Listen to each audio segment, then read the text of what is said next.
Voici ce qui est prévu au niveau de la météo pour la semaine à venir, soit celle du 25 novembre, semaine qui s'annonce quand même assez mouvementée sur le plan autant des températures que des précipitations. Un virage là, en quelque sorte vers l'hiver cette semaine. Alors si on commence le lundi, c'est la belle journée de la semaine là, pour les secteurs du sud-ouest de la province, du temps variable à beau selon les secteurs. Par contre, les secteurs davantage au nord du fleuve, même aussi là, vers l'Estrie, la capitale nationale, les nuages sont plus présents et dans l'est de la province, les précipitations résiduelles là, persistent associées au système qui nous affectait de ce côté-là tout au long du week-end. Et malgré cette petite accalmie, là, lundi déjà, un autre système fait son entrée sur la province pour mardi avec des précipitations là, sous forme de neige pour plusieurs secteurs, surtout ceux au nord du fleuve, les Laurentides, la Haute-Gatineau, la Mauricie, la Nodière ainsi que l'Abitibi. On parle d'accumulation de neige en général de l'ordre du 5 à 10 cm. Tandis que dans la vallée du Saint-Laurent, on parle de mélange de précipitations avec également là, ces températures qui frôlent le point de congélation mardi matin. Plus au sud, vers la Montérégie, l'Estrie, c'est vraiment surtout là, la pluie qui va retenir l'attention et le système là, au cours de l'après-midi va atteindre le centre de la province, de ce côté-là, la Riza-Folie des Laurentides, ainsi que par la suite là, le Saguenay et l'est de la province auront droit à ces précipitations à partir de la fin de la journée mardi et ce jusqu'à mercredi matin. Alors, en tout, là, on parle d'un système qui est quand même pas énormément là, gorgé en humidité, si on veut, mais on parle quand même d'un 5 à 10 cm pour les secteurs en bleu. Les secteurs en vert, à partir de Montréal vers le sud, l'Estrie, le centre du Québec, c'est surtout de la pluie. On peut quand même avoir quelques mélanges là, où est-ce qu'on est près de la zone en rose, mais c'est surtout dans ces secteurs en rose où est-ce qu'on aura vraiment une vraie répartition là, de mélange entre neige et pluie. En général, c'est la neige au début, puis ensuite on bascule vers la pluie.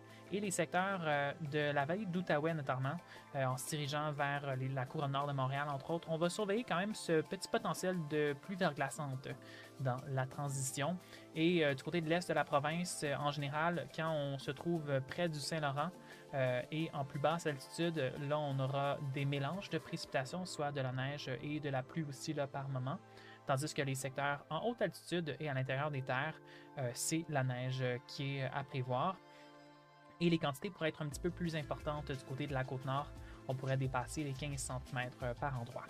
Alors, au niveau des vents, c'est pas un système qui est particulièrement costaud de ce côté-là, mais on a quand même des rafales là, dans les 40 à 50 km/h qui sont possibles par endroit mardi en fin de journée. Donc, sur le sud-ouest de la province, en général, c'est une fois que les précipitations s'estompent là, que le vent se lève. Là, donc, on n'a pas nécessairement un gros enjeu là, côté visibilité avec ce système.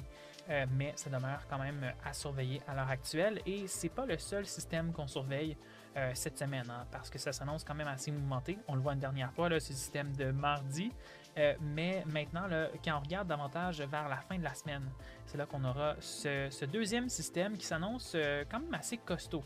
Un système côtier qui pourra apporter d'importantes quantités de précipitations, mais dont la trajectoire demeure incertaine.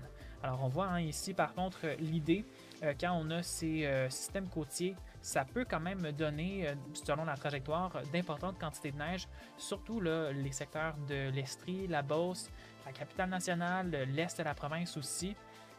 Par contre, si le système se retire un peu vers le sud, passe davantage au niveau de l'Atlantique, à ce moment-là, les quantités peuvent baisser grandement.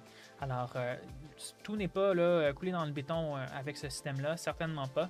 Il faudra vraiment surveiller cette situation de près au cours des prochains jours, mais pour certains secteurs, il pourrait s'agir de la première bordée de neige de la saison. On va suivre ça de près, mais grosso modo, on voit aussi que par la suite, le bleu reste présent, la neige, donc qui reste en place pour le week-end avec les températures qui vont être quand même assez froides. Ça, on va y venir dans quelques instants. Maintenant, juste pour terminer le portrait de la semaine là, au niveau des conditions, on voit les nuages qui se font quand même assez présents, mis à part la journée de lundi qui est majoritairement ensoleillée sur le sud de la province, surtout le sud-ouest. Mais on est vraiment dans un contexte plus typique pour ce temps-ci de l'année, le côté ennuagement, parce que oui, les nuages se font plus présents en cette fin novembre. Maintenant, sur le plan des températures, pour terminer, quand on regarde, là, on a cette baisse progressive au niveau du mercure plus la semaine avance, et même que pour le week-end, on risque de parler des premiers maximums sous zéro depuis mars, donc depuis maintenant plusieurs mois qu'on n'a pas connu de maximum aussi froid du côté de Montréal. Alors, quand on regarde, là, on a le cœur du froid qui est situé au niveau du Nunavut, donc l'extrême nord du pays, et qui va progressivement alimenter là, une descente de froid vers les prairies canadiennes davantage en milieu de semaine. Et vers la fin de la semaine, c'est là qu'on va voir ce froid s'écouler davantage vers le Québec. Alors, bien sûr, une situation qui va être à suivre avec ces températures qui basculent vers le régime plus hivernal, de même que le retour de la neige sur plusieurs secteurs. Une semaine qui s'annonce donc quand même assez mouvementée.